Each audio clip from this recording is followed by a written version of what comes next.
ጤና ይስጥልን የከበረ ሰላምታችን በመላው ዓለም ሆናችሁ ቃል ስፖርት ዩቲዩብ ቻናላችንን ለምትከታተሉ ውድ አድማጮቻችን ሁሉ ይድረስ ብለናል። ከእናንተ ከሆነው ቃል ስፖርት ዩቲዩብ ቻናል ለዚህም ሰዓት መርጠን ያሰናዳላችሁን አጫጭር ስፖርታዊ መረጃዎች በቅደም ተከተል እያጋራናችሁ ቆይታ የምናደርግ ይሆናል። እስከ ፕሮግራማችን ፍጻሜ ቆዩ። ላይክ፣ ሰብስክራይብ፣ ሼር ማድረግ ዛሬም እንዳይረሳም። በሀሳብ መስጫ ሳጥናችን ላይ በፕሮግራማችን ይዘ በመደግፏቸው ታላላቅ የአውሮፓ ክለቦች አሊያም በወቅቱ የአፍሪካ ዋንጫ ዙሪያ ልታጋሩን ትችላላችሁ። እኛ በመረጃ ሰዓታችን ለእናንተ ውድ አድማጮቻችን እንደ ሁልጊዜው ሀገራዊ ጉዳዮችን አስቀድመን እናነሳለን። በአህጉራችን አፍሪካ እየተደረገ ያለውን የአፍሪካ ዋንጫ የምድብ የመጀመሪያ ዙር ጨዋታዎች ዛሬ ረፍት ነው እናነሳችኋለን። በአውሮፓም ዙሪያ ለእናንተ ውድ አድማጮቻችን ለዚህ ሰዓት መርጠን ያሰናዳላችሁ ታላላቅ የአውሮፓ ክለቦችን የተመለከተ ወቅታዊ ጥንቅሮች አሉ። በስፋት እነኚህን ጉዳዮች እያጋረናችሁ ቆይታ የምናደርግ ይሆናል። በተወዳጁ የእንግሊዝ ፕሪሚየር ሊግ የመረጃ ሰዓታችን ታላላቆቹን የፕሪሚየር ሊግ ክለቦች የተመለከተ ወቅታዊና ዕለታዊ ጥንቅሮቻችን ዛሬም እንደተጠበቁ ናቸው። ውድ ቤተሰቦቻችን ሲቲን ለመቀላቀል ከስምምነት የደረሰው አንቶኒዮ ሲሜዮኔን ጨምሮ በሲቲ በኩል የቡድን ዜናና ወሳኝ መረጃዎችን እናነሳለን። ማሬስካ ባለኝ ተጫዋቾች ፍቅር የወደኩ ሰው እያሉ ነው። ከጋዜጠኛ አንድ መስቀለኛ ጥያቄ ተጠይቀው የመለሱት ምላሽ ነው። ከዛ ውጭ እሳቸው ቀጣይ ቡድናቸውን በአሰልጣኝነት አይመሩም። ይሄ ቡድናቸውን እሳቸው በአሰልጣኝነት ባይመሩትም ግን የቡድን ዜና በስፋት እናነሳበታለን። ቼልሲን የተመለከተም የቡድን ዜና ለእናንተ ውድ አድማጮቻችን አሰናድተናል።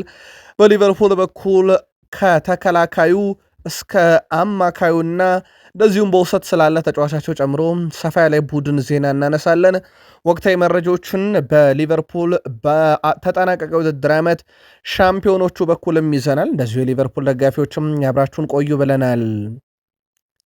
በአርሰናል የመረጃ ሰዓታችን ሰፊ የቡድን ዜና እናነሳለን ከዙር ጋር አያይዘን። እንደዚሁም ቡካዮ ሳካ፣ ማዱኬ በቡድን ዜና ሳሊባን ጨምሮ እናነሳለን። በአርሰናል የቡድን ዜናችን ግን ደቂቃ እያገኙ ካልሆኑ ተጫዋቾች ጨምሮ ከጉዳት ስለተመለሱ ተጫዋቾች የተመለከተ ሰፊ የቡድን ዜና ይዘናል። ከጉዳት ጋር አያይዘን ግን በዛው የምናነሳው ጉዳይ ማይክል አርቴታ በቡድናቸው ወቅታዊ ሁኔታ ላይ የሰጡትን አጭር ጋዜጣዊ መግለጫ እናነሳለን። አርሰናላውያን ቆዩን ብለናል እንደ ሁልጊዜው። በማንቸስተር ዩናይትድ የመረጃ ሰዓታችን ቾድ ኦቢና ሃሪ አማስን በተመለከተ ቡድኑ ቀጥቷቸዋል ወይንስ አልቀጣቸው የሚለውን መረጃ እናጠረዋለን። ከዛ ውጪ ዘአትሌቲክ ይዞት የወጣው መረጃ አለ በቡድኑ ታዳጊ ተጫዋቾች በኩል ኮቢ ሜኖንም አያይዘን እናነሳለን። ማንቸስተር ዩናይትድ ቤት ሩበን አሞሪም የስንብት አደጋ በባለቤቶቹ በኩል እስካሁን አልገጠማቸውም። ለየት ያለ ጥንቅር እናነሳለን። የቡድን ዜና ይዘናል። ከማንቸስተር ዩናይትድ ወቅታዊ መረጃዎች ጋር አያይዘን የእሳቸውንም ጋዜጣዊ መግለጫ እናነሳለን። በማንቸስተር ዩናይትድ በኩል አርብ ወይም በነገው ዕለት የሚጠበቅ ትልቅ የፕሪሚየር ሊግ መርሃ ግብር አለ። እሱን ጨዋታ አያይዞ ከቃል ስፖርት ዩቲዩብ ቻናል ጋር ሰፊ መረጃ ይኖራል ማለት ነው። እስከ ፕሮግራማችን ፍጻሜ ቆዩ። ላይክ፣ ሰብስክራይብ፣ ሼር አድርጉን። ሀሳብ አስተያየታችሁን እያጋራችሁን ከቃል ስፖርት ዩቲዩብ ቻናላችን ጋር በድጋሚ መልካም ቆይታ ተመኘን። በቃል ስፖርት ዩቲዩብ ቻናል ዲሴምበር 24 ወይም ሮብ ምሽት ትላንትና በነበረን መረጃችን ላይ አንድ የኢትዮጵያ ፕሪሚየር ሊግ ጨዋታን በይደር አስቀምጠነው ነበረ። የሃዲያ ሆሳዕናንን እና እንደዚሁም ደግሞ የወላይታ ዲቻን ጨዋታ ውጤት ጨርሱት ብለናችሁ ነበር፣ ጻፉልን ብለን በርካቶች ልካችሁልናል፣ እናመሰግናለን። ጨዋታው ያው እኛ ባልናችሁ ውጤት ተጠናቋል። ሃዲያ ሆሳዕና ወላይታ ዲቻን 2-1 አሸንፏል። ኢዮብ አለማየሁ 16ኛው ደቂቃ፣ ሄኖክ አረፌጮ በፍጹም ቅጣት ምት 31ኛው ደቂቃ የሃዲያ ሆሳዕናን የማሸነፊያ ግቦች ሲያስቆጥሩ ለወላይታ ዲቻ መልካሙ ቦጋለ በፍጹም ቅጣት ምት 66ኛው ደቂቃ ላይ ብቸኛዋን ግብ አስቆጠረ። ሃዲያ ሆሳዕና ጨዋታውን 2-1 በሆነ ውጤት እንደዚሁ ድል ያደረገበት ነበረ። በኢትዮጵያ ፕሪሚየር ሊግ 11ኛ ሳምንት መርሃ ግብሮች ትላንት 4 ጨዋታ ያየ ነው። ከሃዲያ ሆሳዕናና ወላይታ ዲቻ ጨዋታ በፊት መቀለ ሰባ እንደርታ አርባ ምንጭ ከተማን እዛው አዳማ ሳይንስና ቴክኖሎጂ ዩኒቨርሲቲ ላይ 2-0 አሸንፎ ነበር። በአዲስ አበባ ስቴዲየም ላይ የነበረው ጨዋታ ነገሌ አርሲ ወልዋሎ ዓዲግራት ዩኒቨርሲቲን 1-0 ሲያሸንፍ፣ ባህር ዳር ከተማ ከፋሲል ከነማ የነበራቸው ጨዋታ ያለምንም ግብ 0-0 በሆናቸው ውጤት እንደተጠናቀቀ ነግረናችሁ ነበር ትላንት። ዛሬም የኢትዮጵያ ፕሪሚየር ሊግ ጨዋታዎች ይቀጥላሉ። በአዳማ ሳይንስ ሳይንስና ቴክኖሎጂ ዩኒቨርሲቲ ሸገር ከተማ ሐዋሳ ከተማን 9 ሰዓት ላይ፣ ቅዱስ ጊዮርጊስ ኢትዮጵያ ንግድ ባንክን እንዲሁ ምሽት 12 ሰዓት ላይ በአዳማ ሳይንስና ቴክኖሎጂ ዩኒቨርሲቲ የሚገጥም ሲሆን በአዲስ አበባ ስቴዲየም ኢትዮጵያ ኤሌክትሪክ ከምድረገነት ሽረም በ7 ሰዓት ላይ እንደዚሁም 10 ሰዓት ሲል ኢትዮጵያ ቡና ከድሬዳዋ ከተማ ጋር ዛሬ በኢትዮጵያ ፕሪሚየር ሊግ የሚደረጉ 4 መርሃ ግብሮች ናቸው። ውድ የቃል ስፖርት ዩቲዩብ ቻናል ቤተሰቦቻችን ዛሬ የአፍሪካ ዋንጫ የምድብ ጨዋታዎች መጠናቀቃቸውን ተከትሎ በእረፍት ምክንያት አይኖርም። በአፍሪካ ዋንጫ የምድብ የመጀመሪያ ጨዋታዎች ከመጨረሻዎቹ 2 ምድቦች ትላንት ተከታተልን። አንደኛው ጨዋታ አልጄሪያን ከሱዳን ጋር ያገናኘ መርሃ ግብር ነበረ። ከጨዋታው በፊት አበልና ጥቅማችን አልተከፈለንምና አንጫወትም፣ ልናድም እንችላለን ያሉት ሱዳኖች ቢያድሙም ከዚህ የተለየ ነገር አይፈጠርም ነበር። 3.3 ጎል ነበረ ለተቃራኒ ቡድን የሚሰጠው። ትናንትና አልጄሪያ ታዲያ የተጫወተችውን ሱዳንን 3-0 አሸንፋለች። ሪያድ ማህሬዝ ሁለተኛውና 61ኛው ደቂቃ ላይ እንደዚሁም መዓዝ 86ኛው ደቂቃ ላይ 3ቱን ግቦች ሲያስቆጥሩ በሱዳን በኩል የአፍሪካ ዋንጫ ሁለተኛው ቀይ ካርድ ተመልክተነዋል። አይዴል 39ኛው ደቂቃ ላይ በሁለተኛ ቢጫ ካርድ ከሜዳ ለመውጣት ተገዷል። አልጄሪያ በአፍሪካ ዋንጫ ውድድር 100 ጎሎችን ማስቆጠር የቻለች 7ኛው ሀገር ስትሆን ሪያድ ማህሬዝ በአፍሪካ ዋንጫ 7 ጎል በማስቆጠር የውድድሩ የአልጄሪያ ከፍተኛ ግብ አስቆጣሪ ነው። ሁለቱ ብሔራዊ ቡድኖች ጨዋታ ከ16115 በላይ ተመልካች ስቴዲየም ተገኝተው ተከታትለውታል። በቀጣይ ጨዋታ አልጄሪያ ከቡርኪና ፋሶ እንደዚሁም ሱዳን ከኢኳቶሪያል ጊኒ ጨዋታቸውን ከዚሁ ምድብ የሚያደርጉ ይሆናል። ሪያድ ማህሬዝ የጨዋታው ኮከብ ተብሎ ተመርጧል። እንዳልኳችሁም በሪያድ ማህሬዝ በኩል ትላንትና ጎል ማስቆጠሩን ተከትሎ በ4 የተለያዩ የአፍሪካ ዋንጫ ውድድሮች ላይ ግብ አስቆጥሯል። በጣም አስደናቂ የሚባል ተጫዋች መሆኑን ዳግም የተመለከትንበት ምሽት ነበረ ማለት ይቻላል። ገና ጨዋታው በጀመረም በሁለተኛ ደቂቃ ነበረ ትላንትና የጎል አካውንቱን የከፈተው። ሪያድ ማህሬዝም እንዳልኳቸው በ7 ጎል የአፍሪካ ዋንጫ የአልጄሪያ ብሔራዊ ቡድን የምንጊዜም ከፍተኛ ግብ አስቆጣሪ ነው። ትላንት በጨዋታው ላይ በስቴዲየም ከነበሩ ሰዎች ውስጥ አንደኛው የቀድሞ የፈረንሳይ ብሔራዊ ቡድን ተጫዋች ከ27 ዓመት በፊት የባሎንዶር አሸናፊ፣ የቀድሞ የዩቬንቱስ፣ የቀድሞ የሪያል ማድሪድ ተጫዋች፣ የቀድሞ የፈረንሳይ ብሔራዊ ቡድን ተጫዋች እና የቀድሞ የሪያል ማድሪድ አሰልጣኝ ዚነዲን ያዚን ዚዳን በስቴዲየም ነበረ። ምክንያት አለው። ፈረንሳይ አሰልጣኝ ዚነዲን ያዚን ዚዳን የአልጄሪያና ሱዳን ጨዋታን በስቴዲየም ተገኝቶ የተከታተለው የአሰልጣኝ ዚነዲን ያዚን ዚዳን ልጅ ሉካ ዚዳን በጨዋታው የአልጄሪያ ግብ ጠባቂነትን ወክሎ ነበረ። ግብ ጠባቂው ከፈረንሳይ ይልቅ የአልጄሪያ ብሔራዊ ቡድን ለመወከል መርጦ አልጄሪያን ትላንትም ወክሎ በጣም በአስደናቂ ሁኔታ ግብ ሳይቆጠርበት ቡድኑ ድል አድርጎ እንዲወጣም ያስቻለ ምሽት ላይ የተሳተፈ ሲሆን ታዲያ አባቱ ዚነዲን ያዚን ዚዳን ልጁን ለማየት ትላንትና በሞሮኮ ተገኝቶ ሲያበረታታው በስቴዲየም ተመልክተናል።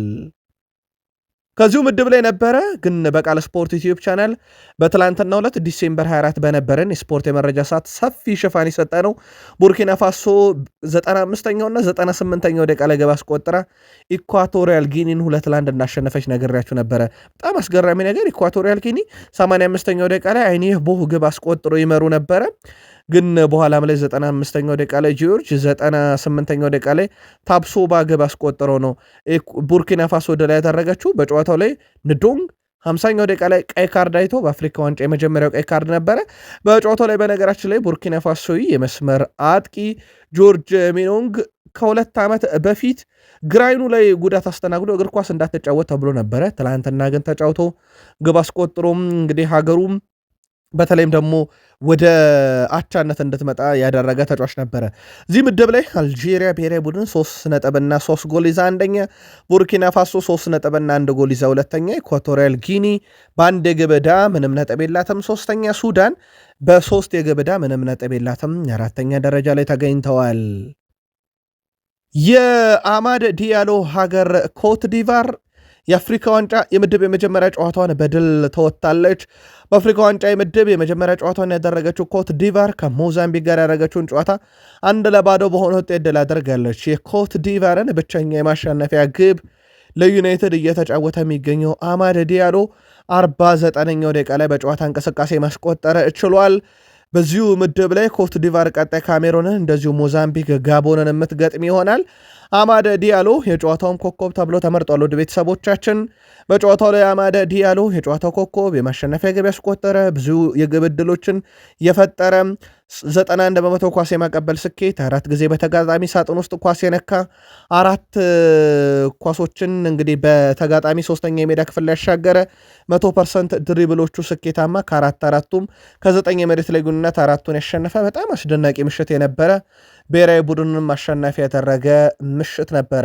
ለማንቸስተር ዩናይትድ ንብረት የሆነው አማድ ዲያሎ በሀገሩ ድንቅ ምሽትን አሳልፈዋል። እዚሁ ምድብ ላይ ውድ ቤተሰቦቻችን ካሜሮንም በተመሳሳይ 1-0 ድል አድርጋ ነው የአፍሪካ ዋንጫን ጉዟን የጀመረችው። የካሜሮን ብሔራዊ ቡድን ትላንትና ከጋቦናቸው ጋር ያደረገችውን ጨዋታ በአፍሪካ ዋንጫ የምድብ የመጀመሪያ ጨዋታ 1-0 በሆነ ውጤት ድል አድርጋለች። ለካሜሮን ብቸኛውን የማሸነፊያ ግብ ኢታኒ ኢዮንግ 6ኛው ደቂቃ ላይ ሲያስቆጥር፣ ብሪያን ቤሞ ደግሞ ኳሷን አመቻችቶ በማቀበል ተሳትፏል። ትላንትና የዩናይትድ ተጫዋች ድንቅ ምሽት ነበር ማለት ይቻላል። በዚህኛው ምዕራፍ ላይ ሁለቱን ብሔራዊ ቡድኖች ተጠባቂ ጨዋታ 35200 ተመልካቾች በስቴዲየም ታድመዋል። ቀጣይ ካሜሮን ከኮት ዲቫር በዚህ ምድብ የምድብ ሁለተኛ ጨዋታ በትልቁ በጉጉት ይጠበቃል። ጋቦን ከሞዛምቢክ ይጫወታሉ። ምናልባት በአፍሪካ ዋንጫ ጥሩ ጨዋታዎችን አይተናል። እስካሁን በርካታ ሊጠቀሱ የሚችሉ አንደኛው የትላንትናው የካሜሮንና የጋቦን ጨዋታ እንዲሁ ለተመልካች በጣም አዝናኝ የነበረ ቶሎ ግብ አካባቢ የሚደርሱበት ፈጣን እንቅስቃሴዎችን ያየንበት ነበረ። ምናልባት በንጻሬ ጥሩ ከሚባሉ ጨዋታዎች ልናነሳው እንችላለን። የማንቸስተር ዩናይትዱ ድንቅ አጥቂ ብሪያን ቤሞ በጨዋታው ላይ 6ኛው ደቂቃ ላይ ኢታኒ ኢዮንግ ያስቆጠራትን ጎል አመቻችቶ አቀብሏል።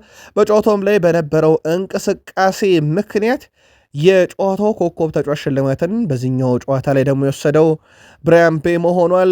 እዚህ ምድብ ላይ ውድ ቤተሰቦቻችን ታዲያ ኮት ዲቫር እና ካሜሮን ድል አድርገው ሁለቱም 3 ነጥብ አላቸው። በስም ብቻ ነው የሚቀዳደሙት። ካሜሮን በ3 ነጥብ፣ ኮት ዲቫርን በተመሳይ በ3 ነጥብ አንደኛና ሁለተኛ ናቸው። ጋቦን አንድ የግብ ዕዳ ይዛም በአልፋቤት ነው እዚህ ጋም ወይም በስም አጻጻፍ ጋቦን 3ኛ፣ ሞዛምቢክ 4ኛ ናቸው። ይህ ምድብ በቀጣይነት አንደኛና ሁለተኛ ለመሆን በካሜሮንና በኮት ዲቫር መካከል ትልቅ ፍልሚያ የምናይበትም ይሆናል።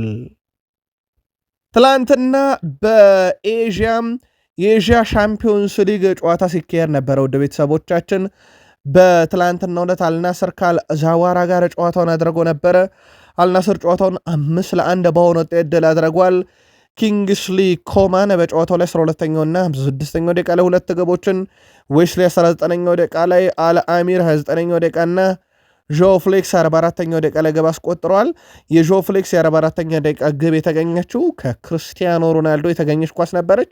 በነገራችን ላይ በጨዋታው ላይ አልናስር 56 በመቶ የኳስ ብልጫም ነበረው። ክርስቲያኖ ሮናልዶ ግን ከረፍት በኋላ አልተመለሰም። ወደ ቤተሰቦቻችን እንግዲህ እስካሁን ባጣራነው መረጃ መሰረት የጥንቃቄና የረፍት ጉዳይ ብቻ እንደሆነ ነው መረጃዎች እየደረሱ ነው የሚገኙት።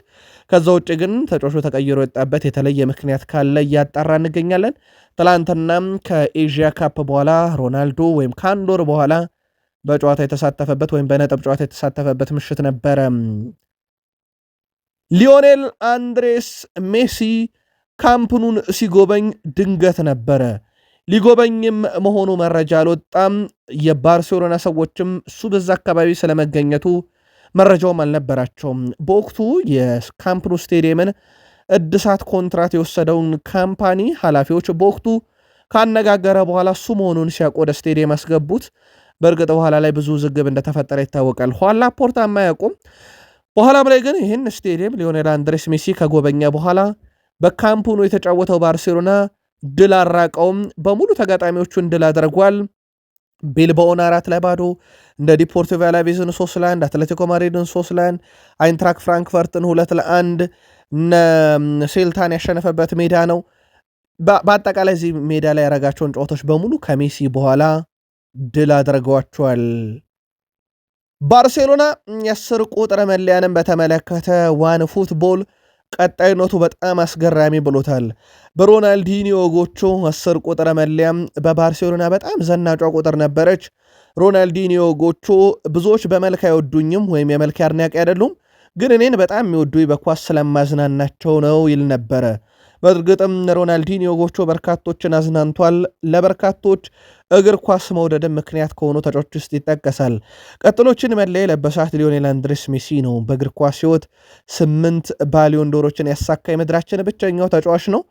ከሱም ቀጥሎ አልጋ ወራሽ የሆነው ላሚን ያማል አሁን በቀጣይነት የአውሮፓን እግር ኳስ መቆጣጠር በሚያስችል አይነት ብቃት ላይ አለ።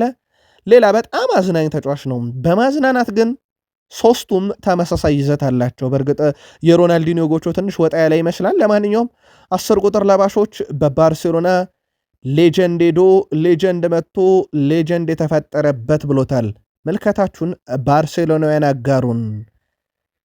የባርሴሎና የፊት መስመር ተጫዋች ማርከስ ራሽፈርድ በባርሴሎና በጣም በጥሩ ሁኔታ ተላምጃለሁኝ፣ ክለቡንም ከተማውንም ለምጄዋለሁኝ፣ እርግጠኛውን የምነግራችሁ ነገር በባርሴሎና በጣም ደስተኛ እንደሆንኩኝ ነው ብሏል።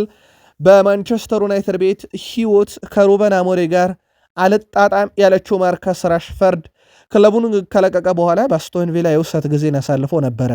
ግን እዛም እያለ ከቋሚነት እዛ ከመቀጠል ይልቅ ወደ ባርሴሎና መሄድን ምርጫው አድርጎ በጉጉት ጠብቆም የተሳካለት እንደሆነ ይታወቃል።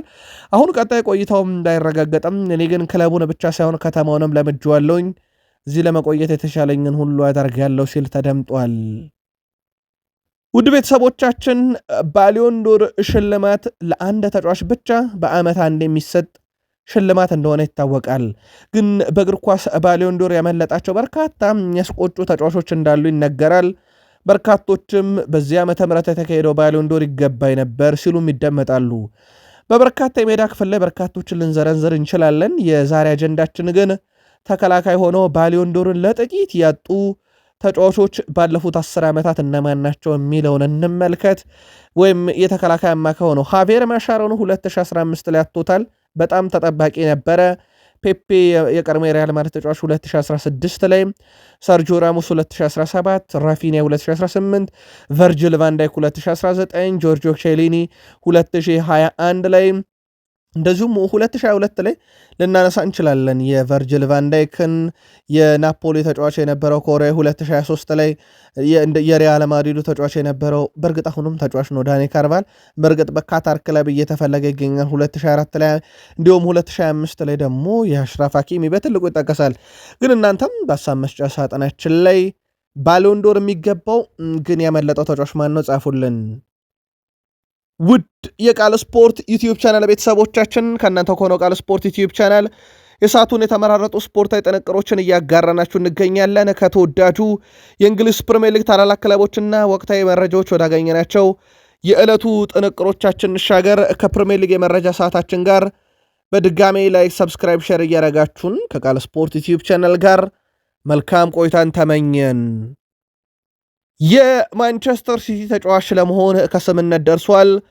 በቀጣይ እንግዲህ በ15 ቀናት ውስጥ ዝውውሩ ተደርጎ መጠናቀቅ ይኖርበታል። ሲቲዎችን በቀጣይ ሳምንት ዝውውሩን ያጠናቀቃሉ ተብሎ ይጠበቃል። አንቶኒዮ ሴሚዮኔ በዘንድሮ የውድድር ዓመት በተወዳጁ የእንግሊዝ ፕሪሚየር ሊግ ኤርሊንግ ብሮት ሃላንድ 23 የግብ አስተዋጽኦ ለሲቲ ያለው። ሲቲ አጠቃላይ 41 ጎል ነው በዚህ ውድድር ዓመት ያለው። ይህ ማለት 56.1 በመቶ የሲቲ ግብ ላይ ሃላንድ ተሳትፏል። በፕሪሚየር ሊግ ሁለተኛው ሰው ኢጋር ቲያጎ ነው፣ በቡድኑ 45.8 በመቶ ተሳትፏል። አሁን በፕሪሚየር ሊግ ሶስተኛው ሰው የሆነው አንቶኒዮ ሲሜኔ 42.3 በመቶ የበርንማውዝ ግብ ላይ በቀጥታ የተሳተፈው ሰው ይሄው በፕሪሚየር ሊጉ ቀዳሚ በሆነው ሃላንድ አጠገብ ይጫወታል ማለት ነው። ይሄ ለማንቸስተር ሲቲ ቡድን በጣም ትልቅ የሚባል ጥራት ሊጨምር እንደሚችል በትልቁ ማሳያ ተደርጎ ሊወሰድ ይችላል። አንቶኒዮ ሲሜኔ በፕሪሚየር ሊግ የመክፈቻ ጨዋታ ሊቨርፑል ላይ 2 ጎል ካስቆጠረ በኋላ እንዴት ክረምት ላይ ክለቦች ሳይገዙት ብዙ ጥረት ሳያደርጉ ተብሎ ሁሉ መወያ የነበረ ተጫዋች ነው። በርነማውዝ ተጨማሪ ገንዘቦችን እስከ ጃንዋሪ 10 ወይም እስከ ፈረንጆቹ ጥር 10 ያገኝበታልና ሳይወድ በግዱ ለገበያ ያቀረበው ተጫዋቹ እንደነበረ የሚዘነጋ አይደለም። ሲቲ ደግሞ መዳረሻው እንደሚሆን ይታወቃል።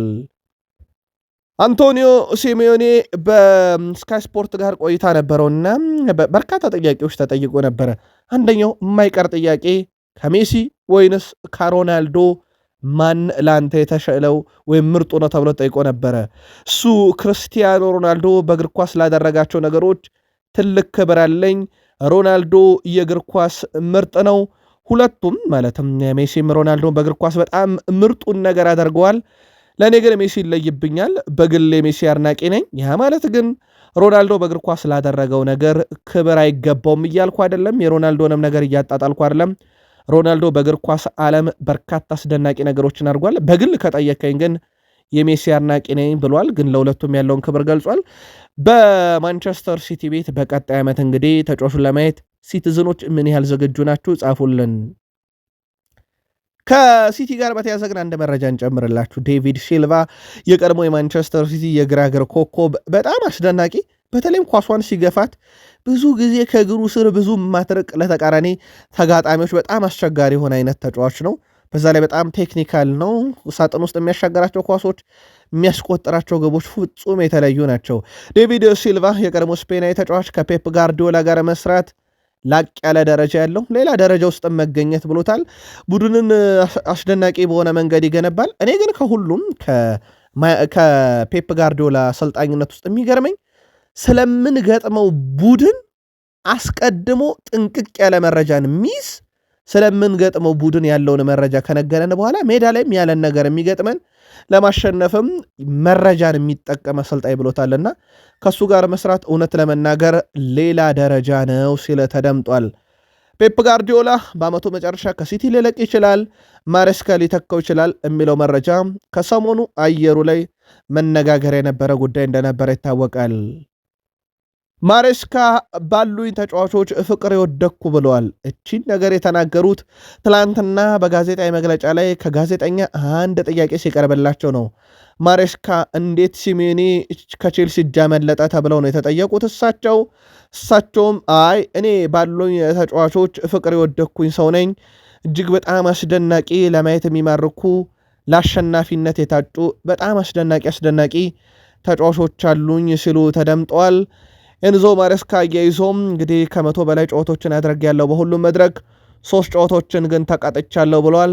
አንዱን ከአግባብ በላይ ደስታን ገልጻል ተብዬ 2ቱን በቢጫ ካርድ ብለዋል። በነገራችን ላይ ውድ ቤተሰቦቻችን በቀጣይ ጨዋታ ላይ እሳቸው የአስቶን ቪላን ጨዋታ ቡድኑን በአሰልጣኝነት አይመሩትም። ምክንያቱ ደግሞ ቅጣት ላይ መሆናቸውን ተከትሎ ነው። ስለዚህ ዊሊ ካቤያሎ የቀድሞ ግብ ጠባቂያቸው ቼልሲን ዳግም በአሰልጣኝነት እንደሚመሩ ይታወቃል። ቸልሲ በቀጣይ ቪላን ይገጥማል። በዲሴምበር 27 ማለት ነው ወደ ቤተሰቦቻችን። ከዛ በኋላ የመጨረሻው የውድድር ዓመት የ2025 ጨዋታቸውን ስታንፎርድ ብሪጅ ላይ በድጋሜ ከበርንማውዝ ጋር ያደርጋሉና ቸልሲ 2 የቀሩትን ጨዋታዎች በፕሪሚየር ሊግ በ2025 ካላንደር ውስጥ በሜዳው በስታንፎርድ ብሪጅ ነው የሚያደርገው። ቀጣዩ ጨዋታ ከአስቶን ቪላ ነው።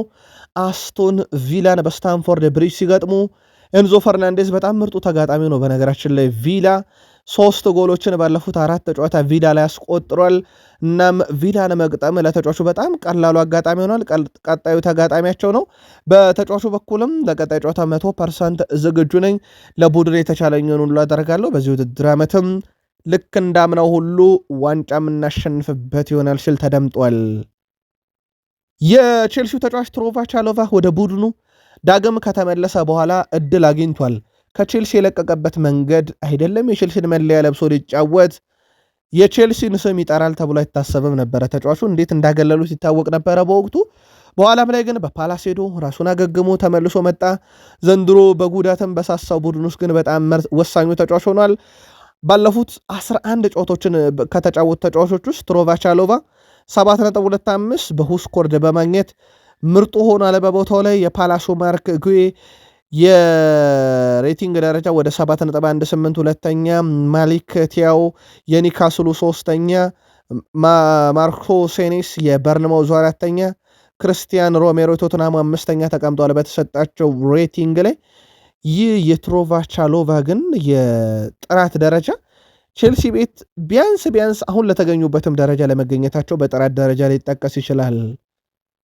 ሉዊስ ሆል ቼልሲ የወደፊት ተስፋ ተብሎ ከተቀላቀሉ ተጫዋቾች ውስጥ እንጠብቀው ነበረ። ግን ቼልሲ ለቁ አሁን የኒካስል ተጫዋቾች ቼልሲ በበርካታ ወጣት ተሰጥኦ ወደፊት ለመቀጠል ካለው ፍላጎት አንጻር ይህን ዝውውር ማድረጌ ለእኔ የእግር ኳስ ሕይወት ምርጡ አማራጭ ነበረ፣ ውጤቱም ለናይም በጣም ጥሩ ነበር ብሏል። ስለዚህ ቼልሲ ምርጥ ወጣት ተጫዋች ስላሉት በቂ እድል ስለማላገኝ በቂ እድል ወደማገኝበት ኒካስል ዩናይትድ ሄጃለሁ። በውሳኔ አልጸጸትም። ትክክለኛ ውሳኔም ነበር ብሏል ሉዊስ ሆል። ቸልሲ በቀጣይ ውድ ቤተሰቦቻችን እንዳልኳችሁ የፈረንጆቹ አዲስ ዓመት ጃንዋሪ 1 ከማለታችን በፊት በእርግጥ ዛሬ ፈረንጆቹ ገናን እያከበሩ ነው። 2 ጨዋታዎችን ያደርጋሉ ከአስቶን ቪላና ከበርንማውዝ። ከዛ በኋላ ማንቸስተር ሲቲን በፈረንጆች አዲስ ዓመት በገባ 4ኛው ቀን፣ በ7ኛው ቀን ፉልሃምን በፕሪሚየር ሊግ ከገጠሙ በኋላ በኤፍኤ ካፕ ከቻርልተን አትሌቲክ ጋር ደግሞ የፈረንጆች አዲስ ዓመት በገባ በ10ኛው ቀን ቼልሲ ጨዋታ ያደርጋል። ስለዚህ ቼልሲም በቀጦቹ 13 ቀናት 5 ጨዋታዎችን ማድረግ ይጠበቅበታል። ቨርጅል ቫንዳይክ በዚህ ሲዝን በአውሮፓ 5 ታላላቅ ሊጎች ውስጥ ብዙ የአየር ላይ ኳሶችን በማሸነፍ አሁንም የሚስተካከለው የለም። 93 የአየር ላይ ኳሶችን ያሸነፈ ሲሆን ከግብ ክልሉ ደግሞ 143 ኳሶችን አርቋል። በእርግጥ ሊቨርፑል እንደ አምና አይደለም። ዘንድሮ ኳስ በተደጋጋሚ ግብ ክልሉ አካባቢ የሚገኝበት፣ የሚቆጠርበት፣ የሚሞከርበት ክለብ እንደሆነ ይታወቃል። በእርግጥ ባለፉት 3 ጨዋታ ላይ ቡድኑ በብዙ መንገድ ራሱን አሻሽሎ በድል ጎዳና ላይ የሚገኛል። በአንድ ጨዋታን ብቻ ነው በእርግጥ ግብ የተቆጠረበት፣ ግን ቨርጅል ቫንዳይክና ኮናቴ በብዙ የተጋለጡበት፣ በዛ ምክንያት በብዙ ቁጥራቸው ከአምናው ከፍ ያለበት ሆኗል። የአየር ኳስን በማሸነፍም በርካታ ኳስ ከግብ ክልልን በማራቅ ቨርጅል ቫንዳይክን በአውሮፓ ዙሪያ የሚስተካከለው የለም። የፈረንጆቹ ገና እየተከበረ ይገኛል በዛሬው ዕለት ውድ ቤተሰቦቻችን። ከዚህ ጋር በተያዘ በፈረንጆቹ ገና ሰሞን ከተወለዱ ተጫዋቾች ውዶቹ እነማን ናቸው በሚል ትራንስፈር ማርኬት መረጃዎችን ይዞ ወጥቷል። በዚህም መሰረት የሊቨርፑሉ አሌክሲስ ማካሊስተር በገና ሰሞን ከተወለዱ ተጫዋቾች 100 ሚሊዮን ዩሮ ማውጣት የሚችል የወቅቱ ኮከብ ብሎታል። በዚህ ረገድ በጣም አስደናቂ ተጫዋች ብሎታል።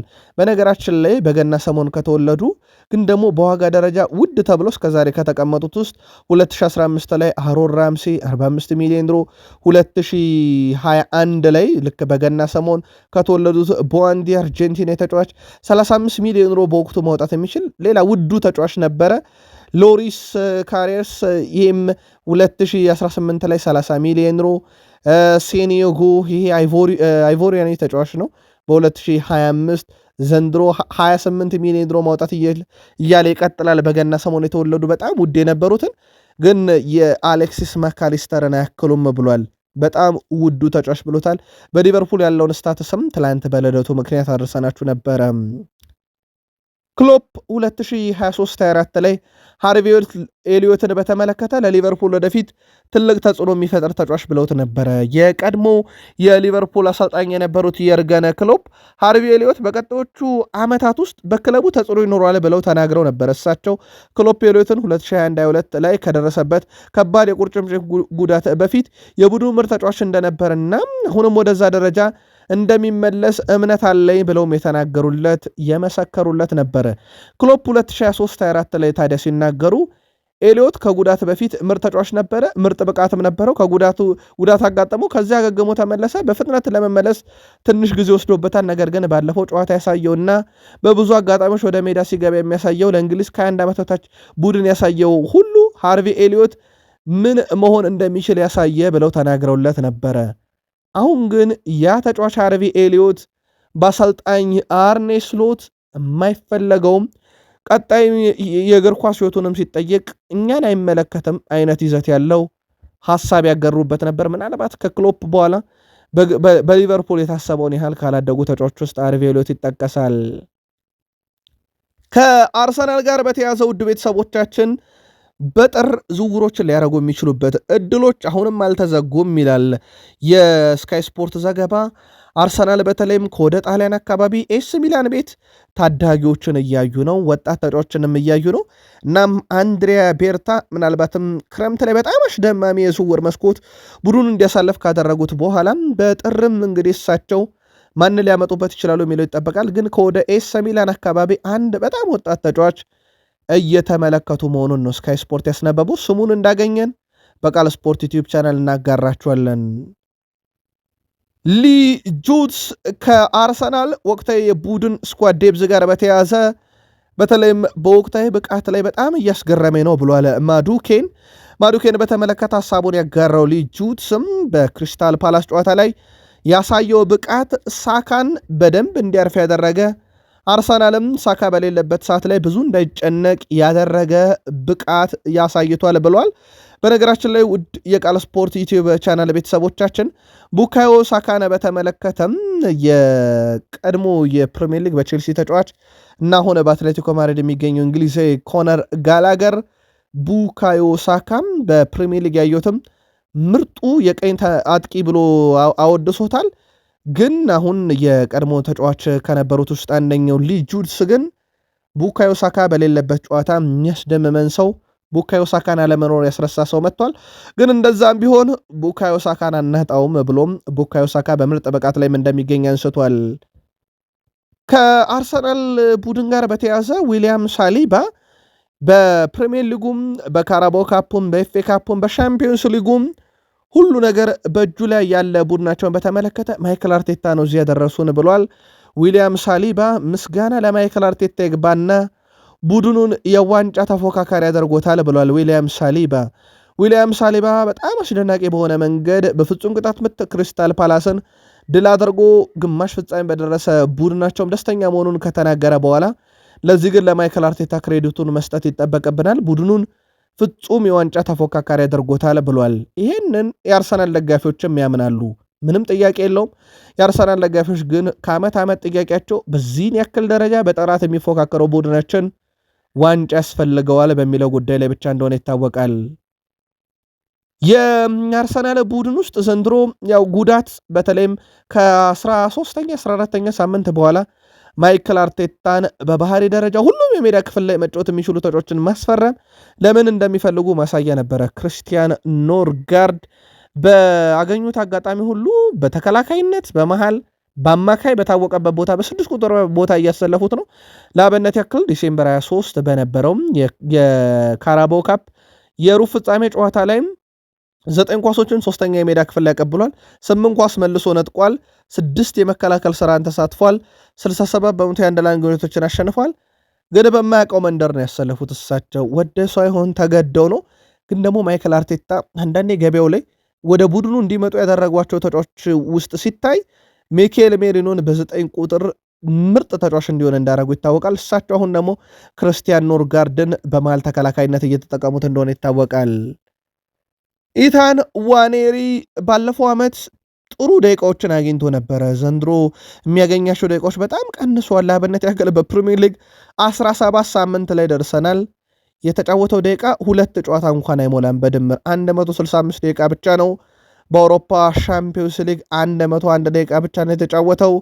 በካራባኦ ካፕ ቢያንስ ይሻላል፣ 180 ደቂቃዎችን ተጫውቷል። በአንጻራዊነት በካራባኦ ካፕ ላይ ያገኘው ደቂቃ ይበልጣል በጥቂት ጨዋታዎችም ቢሆን። ይህ ተጫዋችን በተመለከተ ግን ምናልባትም የውሰት ጉዳይ በጥር እየተነሳ ይገኛል። ግን በአርሰናልም በተጫዋቹን በኩል ከሩመር የዘለለ መረጃ ማረጋገጥ አልቻልንም። ሌላው በአርሰናል በኩል ልናነሳው የምንችለው የጁሊያን ቲምበርን ጉዳይ በተመለከተ ነው። ከበርካቶች ዘንድ ሞድስ እየቀረበለት ከሚገኝ ተጫዋቾች ይጠቀሳል። በአሁኑ ሰዓት ላይ ዩሊያን ቲምበርን በተመለከተ ዊሊያም ሳሊባ በብዙ ርቀት በጣም ምርጡ ተጫዋች ነው። የአንድ ለአንድ ግንኙነቶችን ያሸንፋል። በተቃራኒ ቡድን ሳጥን ውስጥ የሚገኙ በጣም ምርጥ ኳሶችን ያሻግራል። አሁን በቀይ ተመላላሽነት የዓለማችን ምርጡ ነው ሲል አወድሶታል። እዚህ ያለውት ታሪክ ለመስራት ነው ብሏል ጋብርኤል ኢየሱስ። ውድ ቤተሰቦቻችን ከረጅም ጊዜ ጉዳት በኋላ ነው ጋብርኤል ኢየሱስ ወደ አርሰናል ስኳድ ተመልሶ ጨዋታ የሚያደርገው። በፓላሱ ጨዋታን በቋሚነት የተሰለፈው እናም በሚዲያዎች ላይ ሰፊ ትኩረት አግኝቶ ነበረ። ሰሞኑን እንግዲህ ተጫዋቾች ከጉዳት ከተመለሱ በኋላ የፊትነስ ጉዳይ ነው በትልቁ የሚነሳው። ግን ተጫዋቹ በጥሩ ሁኔታ ተላምዷል። ጋብርኤል ኢየሱስ በፓላሱ ጨዋታ ላይ በነገራችን ላይ በርካታ ሙከራ ያደረገ፣ በጨዋታው ላይ 5 እሱ ነው። በርካታ ኳሶችን ተቃራኒ ሳጥን ውስጥ የነካው እሱ ነው። በርካታ ኳሶችን ከሳጥን ውስጥ ሆኖ የሞከረው እሱ ነው። ይህ ሁላ ቁጥሮች በጋብርኤል ኢየሱስ በፓላስ ጨዋታ ቋሚ ሆኖ ከጉዳት በኋላ ያሳያቸው ቁጥሮች ናቸው። ምናልባት አሁን ከቪክተር ዮኬሬሽ በፊት መሰለፍ አለበት የለበት የሚለው ጉዳይ በትልቁ ይጠበቃል። አርሰናል ከቼልሲ ያው በግማሽ ፍጻሜ እንደሚጫወቱ ይታወቃል። ወደ ቤተሰቦቻችን በዛ ጨዋታ ላይ ግን ለቼልሲ ጉዳት ለአርሰናል ጥሩ አጋጣሚ የሆነው ካይሴዶ በጨዋታው ላይ አይገኝም። ሁለተኛ ቢጫ ካርዱን ከግማሽ ፍጻሜ ጨዋታ በፊት በካራባኦ ካፕ በማየቱ ምክንያት አንድ ጨዋታ ተቀጥቷል። የመጀመሪያው ዙር ጨዋታ ላይ ነው የተቀጣው። በፕሪሚየር ሊግ የመጀመሪያ ዙር ጨዋታም ላይ ይህ ተጫዋች አርሰናልን በገጠመው ቡድን ውስጥ 45 ደቂቃ በታች ነው ያሳለፈው። ምክንያቱም በቀይ ካርድ ወጥቶ አርሰናል በእርግጥ በጎዶሎ ያንን ተጫዋች አላሰነፈም ነበረ። አሁን ቼልሲ በሙሉ ተጫዋች ቢገጥምም አርሰናልን በግማሽ ፍጻሜው ግን ካይሴዶ የለም። ምናልባት ያኔ ያለ ካይሴዶ ድል ማድረግ የተሳናቸውን ቡድን ቼልሲን አሁንስ ያለ ካይሴዶ አርሰናል ይረቱታሉ የሚለው በካራባኦ ካፕ በግማሽ ፍጻሜ በፈረንጆች አዲስ ዓመት ጃንዋሪ ላይ ውስጥ የሚጠበቀው ጨዋታ ነው። ከአርሰናል ጋር በተያያዘ አንድ መረጃ እንጨምርላችሁ ውድ ቤተሰቦቻችን። በአርሰናል የመጨረሻ መረጃ እናደርገው ከጉዳት ጋር በተያያዘ ነው። የማርቲኔሊን ጉዳይ በተመለከተ ማይክል አርቴታ ለቀጣዩ ጨዋታ ላይ ስለመገኘቱ እርግጠኛ አይደለሁም ብሏል። አርሰናል በቀጣይ በሳምንቱ መጨረሻ ከብራይተን ኤንድ ሆቭ አልቢዮን ጋር የፕሪሚየር ሊግ መርሃ ግብር እንዳለው ይታወቃል። በእርግጥ ማይክል አርቴታ በጉዳዩ ዙሪያ ጋዜጣዊ መግለጫቸውን እየጠበቅን ነው። ግን ትላንትና በነበራቸው አጭር ቆይታ በጋብርኤል ማርቲኔሊ ጉዳይ ላይ እርግጠኛ አይደለሁም፣ ትንሽ ስጋት አለኝ ብለዋል። በእርግጥ እሳቸው በጋዜጣዊ መግለጫ ላይ እንደዚህ አይነት ጉዳዮችን በግልጽ ሲናገሩ አናቅም። በእርግጥ ተጫዋቹ የጡንቻ ጉዳት ሳያስተናግድ እንዳልቀረ ግን ቅርብ ምንጮች እያረጋገጡ ይገኛሉ። ተጨማሪ መረጃዎችን ለማጣራት ጥረት እያደረገን ነው። አዲስ ነገር ካለ ለአርሰናል ደጋፊዎች ከቃል ስፖርት ዩቲዩብ ቻናል እንደ ሁልጊዜው የምናጋራችሁ ይሆናል። ከሰሞኑ የዩናይትዱ አለቃ ሩበን አሞሪም በጋዜጣዊ መግለጫ ወጣቶችን ለምን አትጠቀሙም? ወጣቶች በተለይም ቡድኑ እየተጠቀመ አይደለም ተብሎ ለአብነት ያክል እንደ ሃሪ አማስ ያለ እንደ ቾዶቢ ማርቲን ያለ ተጫዋች እኮ የዩናይትድ ናቸው ተብለው ይጠየቃሉ። እሳቸውም ቾዶ ኦቢን ግብ ለማስቆጠር የተቸገረ ሃሪ አማስንም በሻምፒዮንሺፑ የተቸገረ አድርገው ከተናገሩ በኋላ ሁለቱም አለመቸገራቸውን በምስል አስደግፈው ምላሽ ሰጥተው ነበረ። በጉዳዩ ላይ ዘ አትሌቲክ ካደረግኩት ባለው ማጣሪያ መሰረት ከማንቸስተር ዩናይትድ አመራር አካላት ምንም አይነት ቅጣት በተጫዋቾቹ ላይ እስከዚህ ሰዓት ድረስ አልተላለፈም። ሃሪ አማስና ቾዶቢ ማርቲን በማህበራዊ ሚዲያ ላይ ለሩበን አሞሪም የሰጡት ምላሽን ተከትሎ የደረሰባቸው ቅጣት የለም ብሏል። ዛ አትሌቲክ በዛው አያይዞ በማንቸስተር ዩናይትድ ውስጥ በቾዶቢ ማርቲን ላይ ከፍተኛ እምነት አለ። ቾዶ ኦቢ የጎል አጨራረስ ብቃት እንዳለውና ልምድ ሲያገኝ የቡድኑ ቁጥር አንድ መሆን የሚችል አይነት አጥቂ እንደሆነ ግን በቦርዱ እምነት አለ ተብሏል። ከኮቢ ሜኖ ጋር በተያያዘ የቀድሞ የማንቸስተር ዩናይትድ ተጫዋች ራቬል ሞርሰን ሐሳቡን አጋርቷል። በውድድር ዓመቱ እንደ ኮቢ ሜኖ ያለ ተጫዋች ጥቂት ደቂቃዎችን ብቻ የሚያገኝ ሆኖ መገኘቱ በጣም አስከፍቶኛል ብሏል። በማንቸስተር ዩናይትድ ውስጥ የስኳድ ዴብዙ ጥልቅ ነው ብንል እንኳን እንደ ኮቢ ሜኖ ያለ ተጫዋች ግን ሽርፍራፊ ደቂቃዎችን የሚያገኝ ከ90 ደቂቃ በኋላ ሰዓት ለመግደል ተቀይሮ የሚገባ አይነት ተጫዋች ነው ብዬ በግሌ አላምንም ብሏል። እሱ መጫወት የሚችል ደረጃውን የጠበቀ በጣም ጥራት ያለው ተጫዋች ነው ያለው የቀድሞ የዩናይትድ ተጫዋች ይህ ተጫዋች በተከታታይ ጨዋታ ጊዜ ማግኘት ቋሚ ሆኖ መሰለፍ የሚያስችልን ብቃት ያለው ከተቀያሪ ወንበር የሚነሳ ረጅም ደቂቆችን ማግኘት የሚያስችል ብቃት እንዳለው አምናለሁኝ።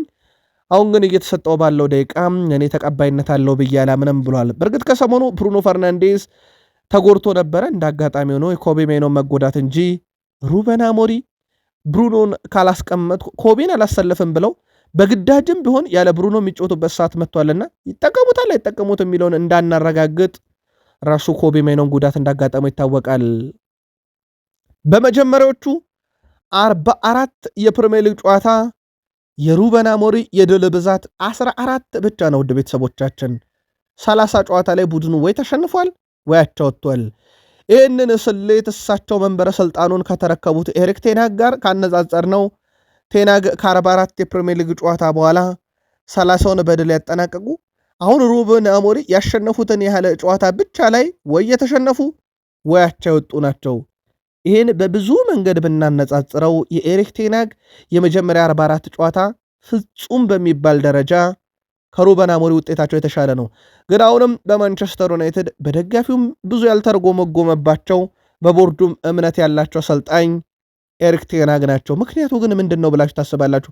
በዚህን ያክል ደረጃ መንበረ ስልጣናቸውን ከወረሱት ኤሪክ ቴናግ የወረደ ውጤት እያስመዘገቡ በቅርቡ ጄሚ ካራገር ቆንጆ ስለሆነና በጋዜጣዊ መግለጫ ላይ በጣም ተለሳልሶ ስለሚናገር አልተባረረም።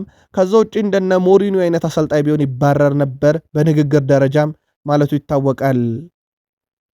የማንቸስተር ዩናይትዱ ተጫዋች ብሩኖ ፈርናንዴዝ በጥልቅ አማካይ እንዲጫወት ከተደረገ በኋላ 25 ጊዜ ድሪብል ተደርጎ በዛ ቦታ ላይ ታልፏል። በነገራችን ላይ በፕሪሚየር ሊጉ በዛ ቦታ ላይ የተጫወተ አንድ ተጫዋች ይሄውላ ድሪብል አልተደረገም። ብሩኖ ግን ድሪብል ተደርጓል።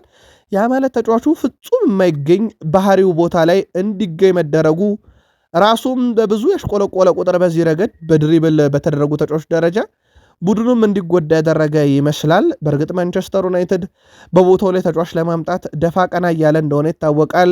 እንደ ካርሎስ ባሌባ ያለ ትላንት ከስካይ ስፖርት ጋር በነበረው ቆይታ ፍላጎቴና ዓላማዬ የዓለማችን ምርጡ የቦታው ተጫዋች መሆን ነው ያለ ተጫዋች በአፍሪካ ዋንጫ ሀገሩን ሲወክል በጣም አስደናቂ ሆኖ የተመለከተው ካርሎስ ባሌባ በዩናይትድ ዝርዝር ውስጥ እንዳለም ይታወቃል። በእርግጥ እነ ኤሊዮት አንደርሰን እና ጆሊዮስ ቴለር ብዙ ይጠቀሳሉ።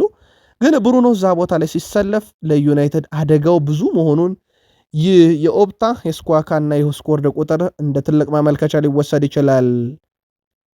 በማንቸስተር ዩናይትድ በኩል ፓትሪክ ዶርጉ በግሌ እኔ ምኞት በተሻለ መጠን ብዙ ጊዜ የመሰለፍ እድል ማግኘት ቡድኔን ስኬታማ ማድረግ ነው ብሏል። በቦታው ላይ አንቶኒዮ ሲሞኔ ሊመጣ ጥረት ተደርጎበት እንደነበረ ይታወቃል። በእርግጥ በዛ ቦታ ላይ ከሱ ይልቅ እንደ ዲየጎ ዳሎ ያለን ተጫዋች አምነው እንደሚያሰልፉ ይታወቃል። ፓትሪክ ዶርጉ ይቀጥላል። ስለ ቡድን አጋሩ ማቲያስ ኩኛ አንስቷል። በጣም ድንቅ ተጫዋች ነው ብሏል። ማቲያስ ኩኛን እጅግ በጣም ምርጥ ተጫዋች፣ ጥራት ያለው፣ በፍጥነት ከቡድን ጋር የሚራመድ፣ ከሁሉም ሰው ጋር ጥሩ ግንኙነት ያለው፣ የቡድን መንፈስን የሚያድስና የሚያነቃቃ አይነት ተጫዋች ሆኖ አግኝቼዋለሁ። በሜዳ ላይ ደግሞ ፍጹም የተለየ ነው፣ ለቡድኑ ያለውን ሁሉ የሚሰጥ ብሎ ፓትሪክ ዶርጉ የቡድን አጋሩን ማወድሶታል። ዩናይትድ ከኒካስል ዩናይትድ ወይም ማንቸስተር ዩናይትድ ከኒካስል ዩናይትድ ነገ ምሽት 5 ሰዓት ላይ በኦልድ ትራፎርድ የሚጠበቅ ጨዋታ ነው። ኒካስል ዩናይትድ እንደ ቡድን በጣም ጠንካራና ኃይለኛ ናቸው። በከፍተኛ ሁኔታ ፕረስ ያደርጋሉ። የሚጫወቱትም ቀጥተኛ እግር ኳስ ነው ያለው ፓትሪክ ዶርጉ። ጨዋታውን መቆጣጠር የሚያስችል ጠንካራ የመሃል ሜዳ ተጫዋች አላቸው። ስለዚህ ከኒካስል ጋር መጫወቱ ሁልጊዜም አስቸጋሪ ይሆናል ብሏል። እነርሱ እያንዳንዱን ኳስ ለማሸነፍ ይታገላሉ፣ ኃይልን የቀላቀለ ጨዋታ ይጫወታሉ። እናም በአካል ግጭት ጨዋታ ላይ በጣም ጠንካሮች ናቸው ያለው ፓትሪክ ዶርጉ የአካል ግጭት ወይም ይሄ ፊዚካል ባተለምነው ፍልሚያ ላይ መቋቋም ከጨዋታው 3 ነጥብ ለማግኘትም ጠቃሚ ነው ብሏል። ከኒካስል ዩናይትድ ጋር በከፍተኛ ሁኔታ በጥራት መጫወት ይጠበቅብናል ያለው ፓትሪክ ዶርጉ ጨዋታውንም ለማሸነፍ ያለንን እንሰጣለን ሲል ተደምጧል። በዩናይትድ በኩል ትላንት ሩበን አሞሪ ከሰጡት ጋዜጣዊ መግለጫ ብሩኖ ፈርናንዴዝ እንደማይተካ፣ በኮቢ ሜኖን በኩል በጉዳት ጨዋታው ላይ እንደማይኖር፣ ማቲያስ ዴላይት እና ሃሪ ማጓየር በጉዳት እንደሌሉ በቃል ስፖርት ዩቲዩብ ቻናል ዲሴምበር 24 ረቡዕ ምሽት ባቀረብንላችሁ ጥንቅር ላይ በሰፊው ለዩናይትድ ደጋፊዎች አድርሰን ነበር። ያው በአፍሪካ ዋንጫ 3ቱ የተለመዱትን ተጫዋቾች እንዳጡ ነው። ከዚህ ጋር በተያያዘ ታዲያ እሳቸው መቼ ይመለሳሉ ሲባሉ ማቲያስ ዴላይት እና ሃሪ ማጓየር ምናልባትም በኒካስል ዩናይትድ ጨዋታ ባይገኙም በቀጣይ ጨዋታ ላይ ግን ይገኛሉ ብዬ ጠብቃለሁ ብለዋል። ከኒካስል ዩናይትድ እና ከማንቸስተር ዩናይትድ ጨዋታ ጋር በተያያዘ ውድ ቤተሰቦቻችን በተከታታይ መረጃ ሰዓታችን ጨዋታውን አያይዘን እንደዚሁም በሳምንቱ መጨረሻ የሚደረጉ ጨዋታዎችን ሰፊ ሽፋን ስንሰጥ ይህንንም ጨዋታ ለእናንተ ውድ አድማጮቻችን እንደዚሁም እናደርሳችሁ ይሆናል። የኢትዮጵያ ፕሪሚየር ሊግ ዛሬ ይቀጥላል። ሸገር ከተማ ከሐዋሳ ከተማ 9 ሰዓት ላይ እንዲሁም ቅዱስ ጊዮርጊስ ከኢትዮጵያ ንግድ ባንክ ምሽት 12 ሰዓት ላይ በአዳማ ሳይንስና ቴክኖሎጂ ዩኒቨርሲቲ፣ በአዲስ አበባ ስቴዲየም ኢትዮ ኤሌክትሪክ ከምድረገነት ሽረ ቀን 7 ሰዓት፣ ኢትዮጵያ ቡና ከድሬዳዋ ከተማ አመሻሽ 10 ሰዓት አካባቢ በአዲስ አበባ ስቴዲየም ጨዋታቸውን ያደርጋሉ። ትላንትና በአዳማ ሳይንስና ቴክኖሎጂ ዩኒቨርሲቲ ሀዲያ ሆሳዕና ወላይታ ዲቻን 2-1 አሸነፈ። መቀለ ሰባ እንደርታ አርባ ምንጭ ከተማ 2-0 አሸነፈ። ትላንትና በአዲስ አበባ ስቴዲየም ነገሌ አርሲ ወልዋሎ አዲግራት ዩኒቨርሲቲን 1-0 ሲያሸንፍ፣ እንደዚሁም ባህር ዳር ከተማ ከፋሲል ከነማ 0-0 በሆናቸው ውጤት ነበረ ትላንት ጨዋታቸውን ያጠናቀቁት። ያው ዛሬ የሚደረጉ ጨዋታዎችን እንድትከታተሉ ጋብዘን። በአፍሪካ ዋንጫ ግን ዛሬ የሚደረግ ጨዋታ የለም። የምድብ ጨዋታዎች መጠናቀቃቸውን ተከትሎ የመጀመሪያ ዙር እረፍት ነው። ነገ ነው የሚቀጥለው። ትላንትና ከምድብ የመጨረሻዎቹ ኢና ኤፍ ላይ ቡርኪና ፋሶ ኢኳቶሪያል ጊኒ 2-0፣ አልጄሪያ ሱዳንን 3-0፣ ኮት ዲቫር ሞዛምቢክን 1-0፣ እንደዚሁም ካሜሮን ጋቦንን 1-0 ማሸነፋቸው ይታወቃል። ቃል ስፖርት ዩቲዩብ ቻናል የሐሙስ ማለዳ ጥንቅራችን ይሄን ይመስላል። ቃል ስፖርት ዩቲዩብ ቻናል ከጥቂት ደቂቃዎች በኋላ በሌሎች ተጨማሪ መረጃዎች እንገናኝ። መልካም ቀን ይሆንላችሁ።